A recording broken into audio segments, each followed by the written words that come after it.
Hello everyone, Tobias from Downtown Sewing, authorized Janome dealer in downtown Toronto. Today we're talking about a question I get all the time.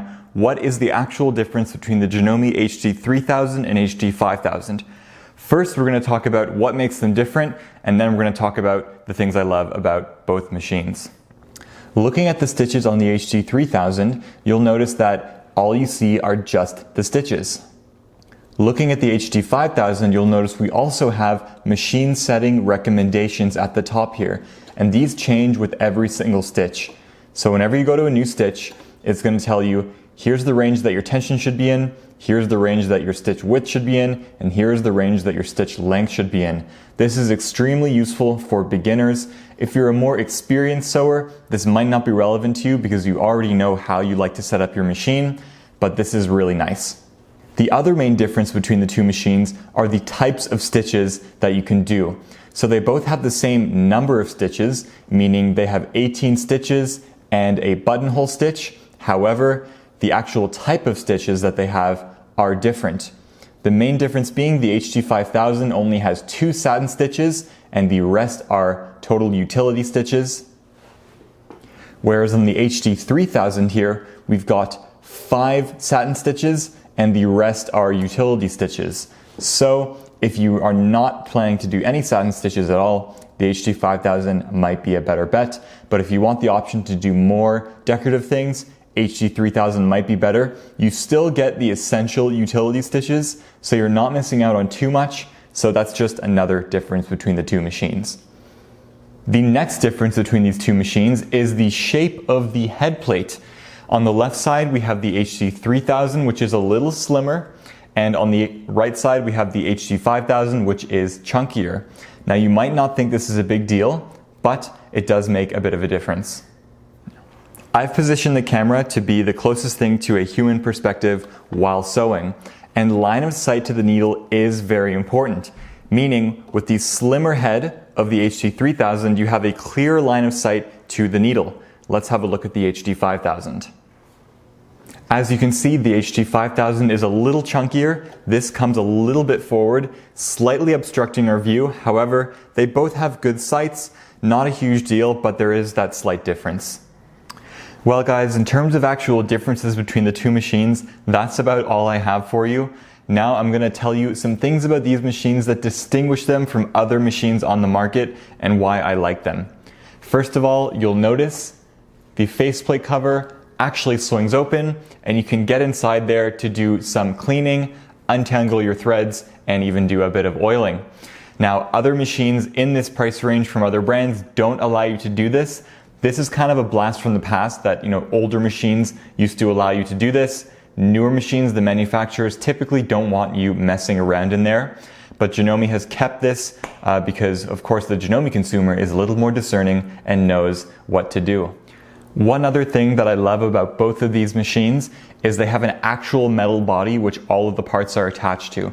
Now, don't get me wrong, this little cover here is plastic, the front cover is plastic, but the actual body, the base that everything on the inside is attached to, is fully metal. That's something you don't see a lot, especially in this price range these days, and I really like that Janome keeps that. It's a sign of really good quality and longevity. As well, we have these nice big carrying handles, very convenient, helps you pick the machine up nice and easy, and you know that it's not going to snap off and the machine will hold on them. Both machines have this really nice flip up top cover, which lets you store all of your essential feet. And again, it gives you even further stitch recommendations for each individual stitch, what you might use it for and the settings you should have, and also which presser foot you should be using. Very handy, same on both models. And of course, when you're done, you put it down like that and the machine has a really nice, clean look to it. Both machines have an automatic one-step buttonhole, which is a really useful feature and what I think distinguishes low-end starter machines from the next step up. And so this is the automatic buttonhole foot that comes with the machine. What I love about this is you open up the top like so. In here, you place your actual button. I'm going to use this right now. And you close it down on there. And now the buttonhole foot has its length here. the machine knows how big to make the buttonhole, and it's going to do all 4 sides for us automatically. So let's go through that. First, we're going to remove the regular presser foot by pushing in the little button in the back. It will drop down. Beautiful. And now we're going to do the same thing in reverse. And what I like about this is you have a bit of extra lift with the presser foot here. It won't stay there. It's spring loaded, so you have to keep it up, but it lets you get chunky things like the buttonhole foot under there. And once we've lined everything up, lower the presser foot, it snaps into place. Beautiful. And now I like to just bring the needle down and up with the hand wheel one time, just so that I can get the needle thread under the foot nice like that.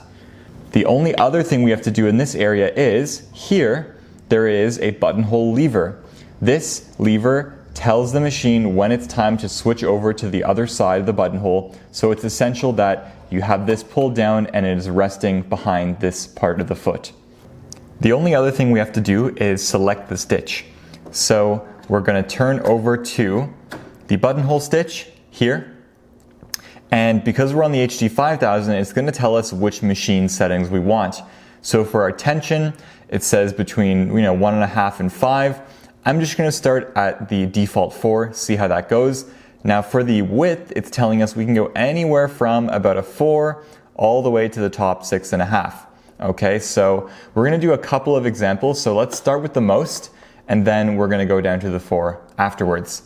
And for the length, it's showing us anywhere between 1/2 and 1. And what I really like is over here, you'll see that you have a little buttonhole indicator on the stitch length dial as well. So you can see that there. We're going to start that off at closer to 1, and we'll see what that gives us. Now that everything is set up, all you have to do is put your fabric under the foot, put the foot down, hit the gas, and let the machine do the whole thing for you. It is important to note that it's going to start at the bottom of the buttonhole, so depending on where you want it on your project, just keep that in mind.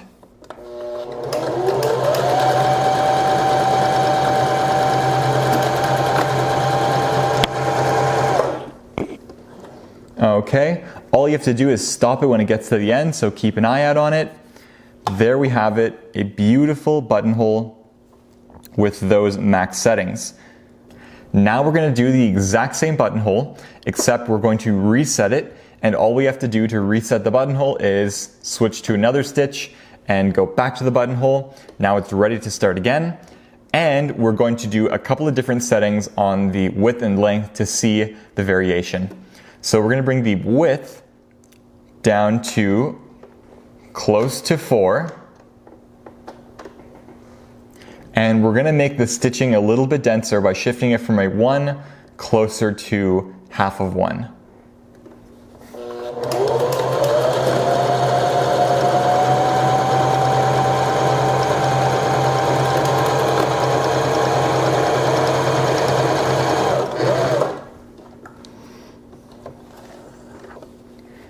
And with those new settings, we have a much skinnier and much denser buttonhole stitch. So there's really a lot of variations you can do even with the same button. And for all of you who are going to say, what does the buttonhole look like on the back? Mine didn't do a good job. Here we are, looks pretty good on the back to me as well. So there you have it. One thing that both of these machines come with is a hard carrying cover.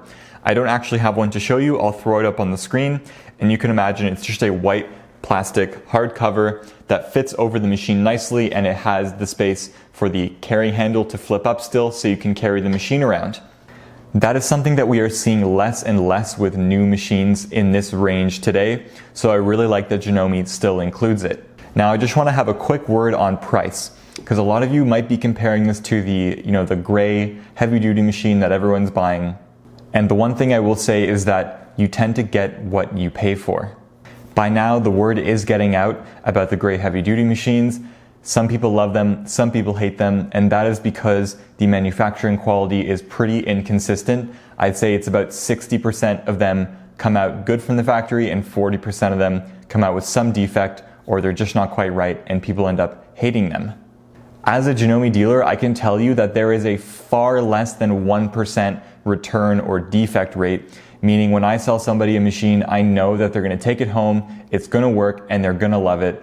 The worst thing that's ever happened to me thus far is maybe a power cable was defective, person brings it back, I give them a fresh one, Janome sends me a new one, everything's good, but the machine itself always is proper.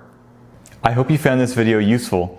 When you're deciding between these two models, you probably have learned that it comes down to personal preference on a few of those little details, so it's really up to you at the end of the day. If you are in Canada and you'd like to purchase this machine from me, head over to my website and you can use the code HEAVYDUTY50 for a little discount.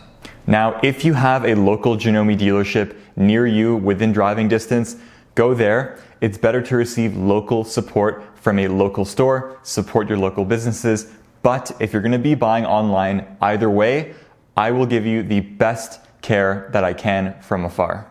Thanks for watching. See you next time.